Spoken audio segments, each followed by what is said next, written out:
She stood at the edge of the garden reception, the champagne flutes clinking and the laughter echoing like ghosts in her ears.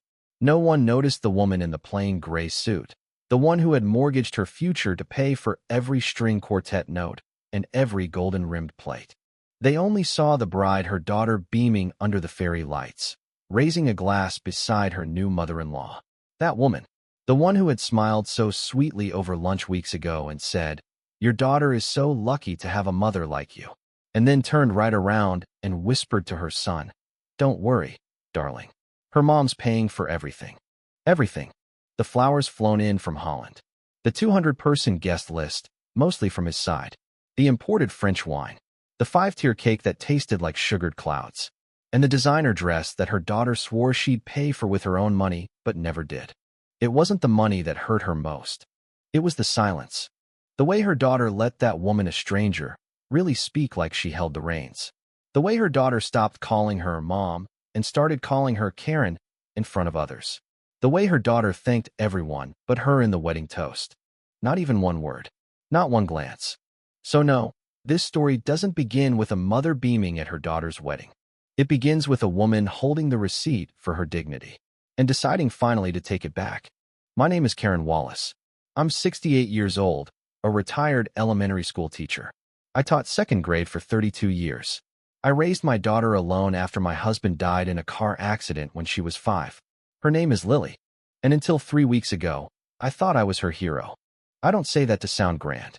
I say it because that's what she told me when she was little, after I pulled an all-nighter to sew her Halloween costume, or when I stayed up with her through every stomach flu and heartbreak, every scraped knee, every mean girl in middle school, every college rejection and acceptance letter, every damn tuition payment.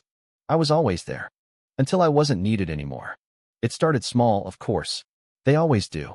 Lily met Jonah 3 years ago. Tall, smooth-talking, with that soft, rich boy smugness that says I always get my way without raising my voice. I didn't dislike him at first. I wanted to like him. I wanted to see my daughter happy. And she was for a while. At least, it seemed that way. He proposed at the top of Mount Hood, with a drone filming the whole thing. I watched the video on Instagram the night she posted it. Not because she called to tell me, because she tagged me in it. That should have been the first sign. But good mothers always give the benefit of the doubt. When Lily asked me if I could help pay for the wedding, I said yes without hesitation. She said they were tight on funds, and Jonah's parents had just restructured their finances, whatever that meant. I dipped into my retirement fund. I sold the old cabin upstate that Bob and I used to take Lily to in the summers. That cabin held every memory of us as a family. But she said it was falling apart. She said it was just a sentimental money pit. So I let it go. The money added up fast. 50,000, 70, then 85,000 by the time the RSVP cards rolled in. I never gave her a bill. Never asked her to sign anything. That's what mothers do, right? They give. They don't ask. They trust. Then came the lunch. 2 weeks before the wedding, Jonah's mother, Donna, elegant, cold, with a face that didn't move when she smiled, invited me to lunch. I thought it was a gesture of gratitude. It wasn't. It was a subtle performance, start to finish. The reservation was at some high-end bistro where a Caesar salad cost more than my weekly groceries. She complimented the wine list, sent the first server away because the bread was stale, and finally, while dabbing her lips with a linen napkin, she said with the most practiced sweetness, "You've done such a wonderful job covering all the wedding costs. Jonah and I are so grateful. Really, it's such a relief not to worry about these things. I told Lily your mother's amazing. You're lucky." I blinked. "I'm sorry," I said. "I thought you and your husband were contributing too." She tilted her head like I was a child who'd gotten the math problem wrong. "Oh no, dear. Lily said you insisted on paying for everything. She said it was your gift to them." Gift? My jaw clenched. I forced a smile. "Did she?" Donna's smile was like ice water. "Oh yes. She even said, and I quote, 'Don't worry, Mom will pay for everything.'" That night, I asked Lily. She laughed like I was being dramatic. "Mom, it's not a big deal. You did say you'd help. Why are you making it weird now? Don't you want me to have a perfect day?" Perfect. Perfect at the cost of everything I had left. I didn't sleep that night. I thought about every lunch I skipped to save. Every coupon. Every time I stayed late at school grading papers instead of picking Lily up early because I needed the extra overtime pay. I thought about my bad knees, my thinning hair, the arthritis in my hands, about how I was closer to 70 than 60, and how my own daughter had traded my love in for a party. That was the night I opened my ledger, my accounts, my paper trail. That was the night I started making a list, not of what I gave, but of what I could take back. 2. The wedding was beautiful. Everyone said so. The flowers were dazzling, the music ethereal, the sunset timed like a movie scene. And me? I was quiet, cordial, smiling in all the right photos. My suit was a faded gray, plain, but pressed. I stood with my hands folded at the back of the reception, next to a tree lined with fairy lights. They twinkled like lies. Lily barely looked at me. Jonah nodded once in my direction. Donna took my arm during one photo, whispered, "Well done," like I was the caterer. Then, in front of everyone, during the speech, my only daughter, said, "We want to thank our amazing families, Jonah's parents, for all their guidance and love. And to my mom, thank you for raising me to be the kind of woman who dreams big." That was it. No thank you for the money. No mention of sacrifice. No gratitude for the woman who made the whole thing possible. Just that. That was when the switch flipped. And it never flipped back. 2 days later, I went to the bank. I began the process of reversing what I could. I froze the remaining funds in the joint account I had opened temporarily for wedding expenses, the one she never asked about. I contacted vendors. I questioned charges. Some hadn't been fully paid. I canceled the final payment on the honeymoon suite, the one she said was non-refundable. It wasn't. And then I did the most painful thing of all. I called the realtor. "Hello, this is Karen Wallace. I need to stop the transfer of proceeds from the cabin sale. There's been a mistake." By the end of the week, I had reclaimed nearly $32,000. The first call came on a Thursday. It was Lily. Her voice was sharp, clipped. Not the gentle tone she once used when we'd talk about books or recipes or what color she should paint the kitchen. "Mom," she snapped, "what is going on? The resort said our honeymoon suite was canceled. Jonah is furious." "What did you do?" I stayed silent for a moment. Then, carefully, I said, "I stopped paying." She sounded like she couldn't believe it. "You what?" "I stopped paying." I repeated, slower this time. "I wasn't thanked. I wasn't consulted. I wasn't respected. So I stopped. Simple as that." "You can't just." "I can," I interrupted. And I did. There was a pause on her end. Then a laugh, dry, humorless. "So this is punishment? You're trying to sabotage my marriage?" "No, Lily. I'm trying to salvage what little self-respect I have left." Another pause. Then a soft, venomous whisper. "I never thought you'd stoop this low." That made me smile. Not because it was funny, because it proved exactly how far gone we were. "I never thought you'd sell me out to impress someone who met you 3 years ago," I said. And I hung up. For the first few days, I walked around with a strange sense of weightlessness. Something about drawing the line, reclaiming even a fraction of myself, it gave me strength. Not pride exactly, just clarity. I made tea in the mornings again. I returned books to the library I'd abandoned when wedding planning took over my life. I swept the porch of the old house I'd nearly sold to fund a daughter who saw me as a blank check. Some nights I cried. That part didn't end. But the tears weren't from guilt. They were from grief. Grieving the mother I was. Grieving the daughter I thought I raised. A week later, I got a visit. Jonah. Not Lily. He showed up on my front porch in a pressed blue shirt, no tie, slicked hair, and sunglasses he didn't bother to take off. He didn't sit. He didn't smile. He didn't knock. "Karen," he said, as if we were business associates. "We need to talk." I stood in the doorway. I didn't invite him in. He pulled out a folded paper. "This is the itemized list of what you agreed to pay for. The vendors are threatening legal action. Your cancellation has left us in a financial mess. I'm here to offer you a way to make this right." I laughed, bitter and short. "A way to make it right?" He didn't blink. "Lily is devastated. Her friends are gossiping. Her boss heard about the fiasco. You're ruining her name." "Her name?" I raised an eyebrow. "She used my name to get credit. She used my money to buy favors. She used my love like a currency." His jaw tensed. "This isn't helping anyone. You're damaging your relationship with your only child." I met his gaze squarely. "She damaged it when she turned me into a bank." He shifted tactics. "You'll regret this." "Maybe," I said. but I already regret more than you can imagine. And I'm not going to add funding your fantasy life to the list. That night, I found an envelope slipped under my door. Inside was a note, in Lily's handwriting. It read, "You always said love was unconditional, but I guess you never really meant it. Enjoy being alone. I'm done. No love, Lily. No apology. No, let's talk." Just that. I sat with it for a long time. And then I burned it. Weeks passed. The silence between us stretched like a frozen river, wide and deep. Sometimes I imagined her walking across it, careful, unsure, wanting to return. But she never did. Not after the honeymoon, which they had to downgrade. Not after the lease fell through on their new apartment because of a delayed payment. Not after mutual friends started whispering about the drama. I kept waiting for her to call, to say, "Mom, maybe we should talk." But the phone never rang. Until one day it did. It was a hospital. Lily had been admitted. A bad fall. A sprained wrist. Nothing life-threatening. But she'd listed me as her emergency contact. So I went. When I walked into the sterile, too-white room, she looked up from the hospital bed with tired eyes. No makeup. No wedding glow. Just a woman in pain. "Hi," she said. I sat down. "Hi." Neither of us spoke for a long time. She stared at the 4 in her arm. Jonah didn't come. I waited. "He had a business thing," she added quickly. "Said he'd come later." I nodded. "Do you need anything?" She looked at me, finally. "I don't know what I need anymore." Her voice cracked on the last word. It was the first honest thing she'd said to me in months. I reached over and gently placed my hand over hers. "Then let's start there." Later, as we sat in the room, I told her a story. About when she was 7 and broke her arm falling off the monkey bars. How she screamed for me from across the schoolyard.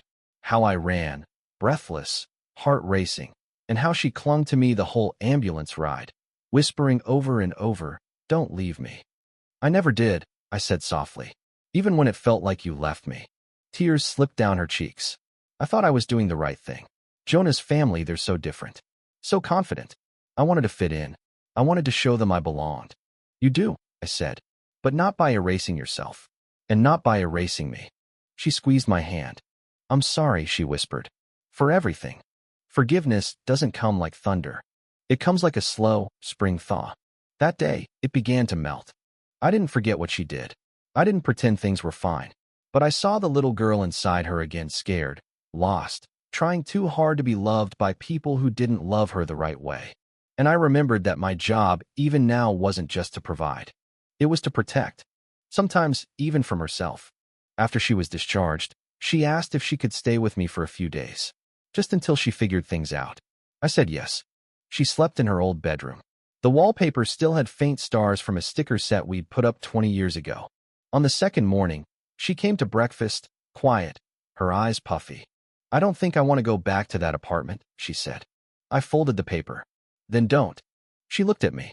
"You really think I can start over?" I smiled. "You already are." The weeks turned into months. Lily stayed longer than planned. At first, she said it was just until she got her wrist back to normal. Then, it was until she found a new apartment. Then, she stopped pretending there was a timeline at all. Jonah never visited. He called once or twice. But the calls were short, tense. I didn't ask questions, and Lily didn't offer answers. But I could see it in her eyes. Something was shifting. Or maybe finally something was cracking. She started helping around the house again. Quietly, unceremoniously, folding laundry, organizing the pantry, cooking dinner like she used to when she came home from college on weekends. There was no apology in her gestures, but there was care. And that, for me, was enough. One night in late October, she came into the living room holding a shoebox. "Can I show you something?" she asked. I nodded. She sat beside me, opened the box, and pulled out a bundle of letters, some yellowed, some still crisp. All of them written by me, from different years. Letters I'd tucked into her lunchbox, mailed to her at camp, left on her pillow after arguments, scribbled in greeting cards. She'd kept them all. "After the wedding," she said softly, "I almost threw them out. I thought if I could let go of the guilt, the rest would be easier. But I couldn't do it. I felt a lump forming in my throat. I read them the night I fell," she went on.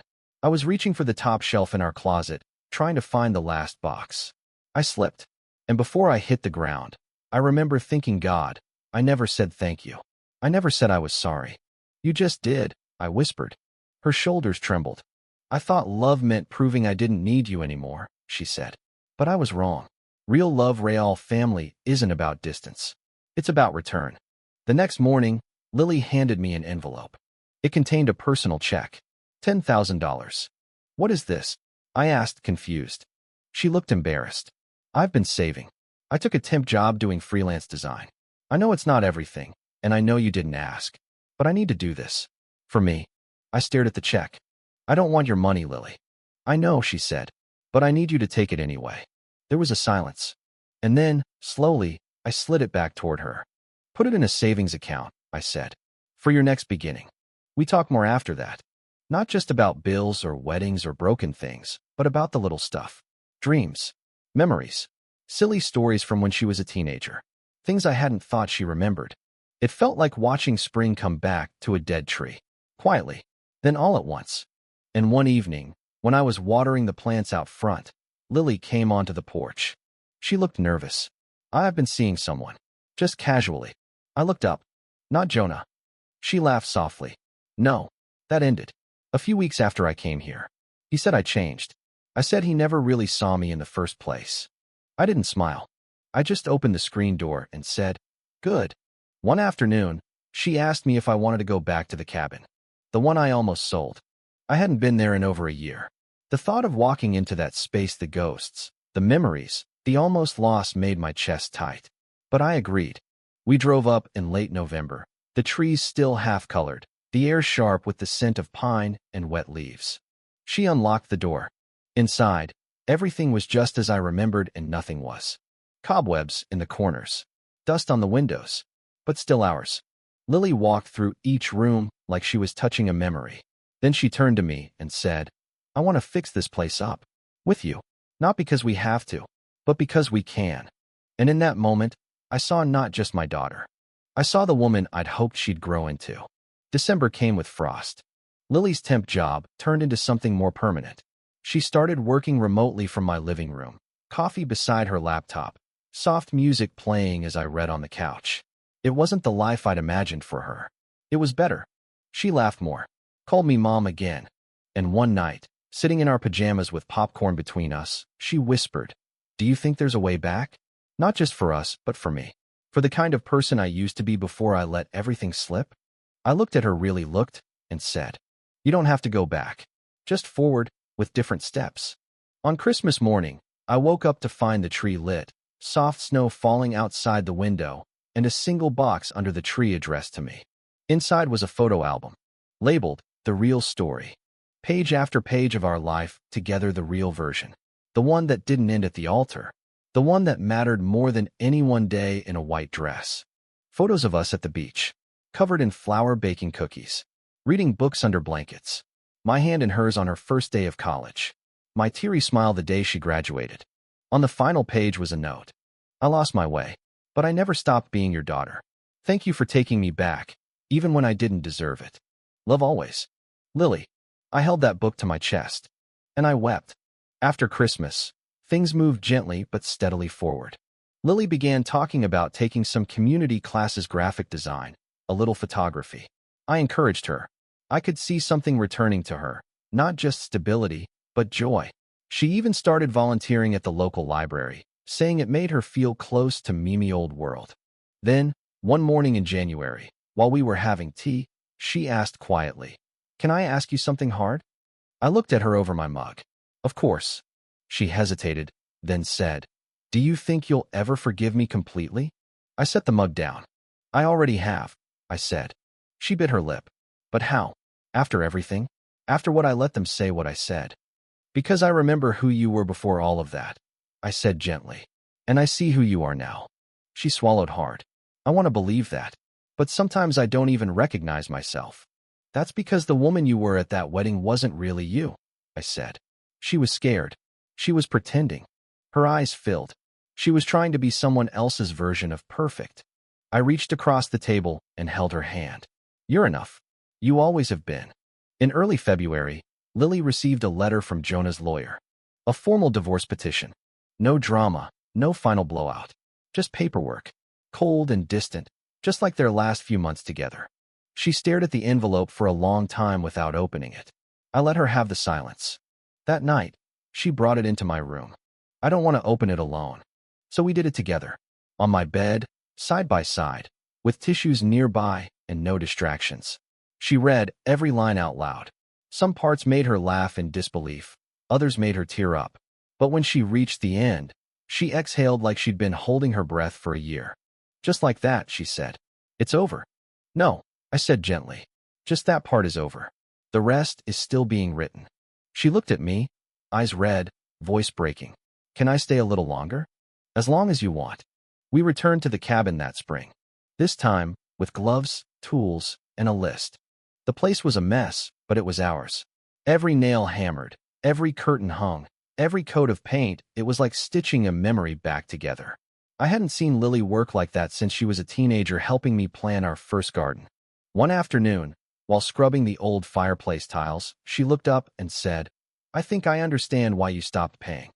I didn't respond right away. I wanted to hear her out. You weren't trying to punish me, she said. You were trying to remind me what things really cost. Not just money, but trust, time, family. I looked at her. And I'm glad you did, she said. That summer, I noticed she'd started smiling more often. Not for social media, not for show, just little, genuine smiles. She still got the occasional call or message from someone in Jonah's orbit, a friend, an ex-colleague. She always answered politely, then never followed up. She was building a new life. Quietly, thoughtfully, this time on her terms. And me? I felt something shift in myself, too. For years, I thought my role as a mother was to keep giving endlessly. But I realized now sometimes giving means letting someone fall, letting them reckon with their choices, and being there, not to cushion the fall, but to help them stand again. In August, something unexpected happened. A letter arrived from Donna, Jonah's mother. A thick envelope, postmarked from the East Coast. Inside was a formal apology. It read, Karen, I've had a lot of time to reflect on the wedding, on the months leading up to it, and the role I played. I won't pretend we got off on the right foot. I was prideful. I assumed too much. And I realize now, with shame, how much I contributed to the rift between you and Lily. You were generous, and I took advantage of that. I'm sorry. I've spoken with Jonah. He has his own regrets, though I suspect it's too late for reconciliation. But I wanted you to know you were right to pull back. You were right to draw the line. With respect, Donna Phillips. I read it twice, then handed it to Lily. She didn't cry. She didn't laugh. She just nodded. It's too late, she said quietly. But it's still nice to be acknowledged. Then she added, you were the only one who had the courage to say no. I think about that a lot. By the fall, Lily had moved into a small apartment just 10 minutes away. It was nothing like the luxury loft she once dreamed of, but it was hers. Warm, modest, with thrifted furniture, plants on the windowsill, and books lining the shelves. She hosted me for dinner one Saturday. Cooked from scratch mushroom risotto, her favorite. As we sat on her little balcony with tea, she looked out over the trees and said, this is the first time in a long time I feel like I'm in the right place. I smiled. I'm proud of you. She looked back at me. You know, when I told Jonah you stopped paying for the wedding, he called you selfish. I raised my eyebrows. Did he? She nodded. But I get it now. You weren't being selfish. You were saving me from becoming someone I wouldn't even recognize. I reached over and touched her cheek. I was saving both of us. Lily eventually mailed the check. Not to me, but to a foundation that offered scholarships to single mothers going back to school. She did it in my name. When she told me, I cried. Because for the first time in a long time, I saw what my sacrifices had planted, not just survival, but growth. Not just a daughter, but a woman who could see the value in what couldn't be bought. Winter returned, soft and silent. The holidays were simpler that year. No extravagant tree, no fancy dinner reservations, no imported wine. Just the two of us, some lights strung across my living room window, a roast chicken in the oven, and a playlist of old carols humming softly through the house. It felt right. We didn't talk about the past that night, not in words, anyway. But when Lily leaned her head on my shoulder during the second verse of Silent Night and whispered, I love you, Mom, I knew it had all come full circle. I wrapped my arm around her, and I whispered back, I never stopped. A few weeks later, we returned to the cabin one more time. This time, not to fix but to rest. It had been fully restored now. New curtains, New floors, but the same fireplace, the same old pine scent in the air. We lit a fire that night, just the two of us, curled up on the old couch with mugs of cocoa. At some point, Lily looked at me and said, "Do you ever miss the person you were before all this?" I thought about it. "I miss her energy," I said. "Her patience. Her belief that love was enough." Lily nodded slowly. "And now?" I smiled. "Now I know better. Love is only enough if it's honored, if it's returned. Otherwise, it becomes something else entirely." "Debt?" she asked. "Sometimes," I said. "Sometimes guilt. Sometimes just silence." She stared into the fire. I was quiet for too long. "You were afraid," I said gently. "And when we're afraid, we forget who we are." She looked at me. "Thank you for helping me remember." In March, Lily began speaking at local events, small panels for women's empowerment, storytelling workshops, and community talks. She told pieces of her story, not all the ugly parts, but the real ones. About pressure, about shame, about losing your voice to someone else's expectations. She never named names, but she always ended the story the same way. The person who saved me wasn't my partner, or my boss, or my friends. It was my mother, not because she said yes, but because she finally said no. People cried, people clapped, and after each event, someone would always come up and say, "Thank you." I needed to hear that. I went to the first few events, sat quietly in the back. I never raised my hand, never stood when they asked where the mother was. I didn't need to. I saw Lily standing taller than ever before. That was enough. By summer, Lily had a new rhythm. She had friends over, a garden on her little balcony, a cat named Marble who knocked over her plants and stole food from the counter. She laughed easily again. Sometimes she called just to share something silly, a meme, a bad date story, a recipe gone wrong. Sometimes she called just to say she missed me. It didn't matter what she said, only that she called. One day, she came over holding a manila envelope. "I found this," she said, "at the bottom of a drawer." Inside were old brochures. From her wedding. Color palettes. Seating charts. Vendor contracts. All the things we had agonized over. We sat at the kitchen table, flipping through them, page by page. At one point, she held up a photo of her dress the designer one-eyed paid for without hesitation. The one she never thanked me for. "I remember thinking this was the most important thing in the world," she said quietly. "And now," she smiled, a little sad, "now I wish I'd gotten married barefoot in the backyard, with just you and me and a bunch of daisies." I laughed. "That would have cost less." She rolled her eyes. "Mom." Then she tore the photo in half. And then another. And another. She shredded every page, slowly, carefully, until there was nothing left in the envelope but paper dust. When she was done, she looked at me and said, "That's the last piece of it." And I believed her. One morning, near the end of summer, I woke to find a note on my nightstand. "Gone to the cabin for the weekend. Need to think. Don't worry, I packed snacks and remembered bug spray. Love you." She didn't return until Monday evening. Her hair was windblown, her eyes tired but calm. "Good trip?" I asked. She nodded. Needed the quiet. I didn't pry. She hugged me a little longer than usual that night. In September, Lily turned 33. We threw a small dinner party at her place. Just close friends, neighbors, and 2 women from her community storytelling group. It was warm, filled with laughter and clinking glasses, simple candles, and potluck dishes lined up on the table. She gave a toast that night. "I used to think getting older meant figuring everything out," she said. "Now I know it just means learning how to be honest. With yourself, with the people who love you, and maybe learning how to say thank you even when it's late." She looked at me when she said it. My eyes stung, but I didn't cry. I just raised my glass. "To new beginnings," I said. Everyone repeated it, and we drank. And I knew then truly that the worst was over. The final thing she ever returned to me wasn't money, or flowers, or gifts. It was a framed picture, one she had taken with her phone. The 2 of us, sitting on the porch of the cabin at sunset, our hands in our laps, our expressions quiet, not smiling, just content. She gave it to me in October. "For your hallway," she said. "So you remember the moment we got us back." I hung it by the door, and every time I walked past it, I felt something settle in me. Not pride, not victory, just peace. The truth is, I don't regret the wedding. I don't regret the money I spent, or the money I took back. I regret the silence I let grow between us. The guilt I swallowed instead of naming. The way I let myself disappear behind a curtain of sacrifice. But what I don't regret, what I will never regret, is the day I said, enough. Because that's the day she came home. Not to my house, but to herself.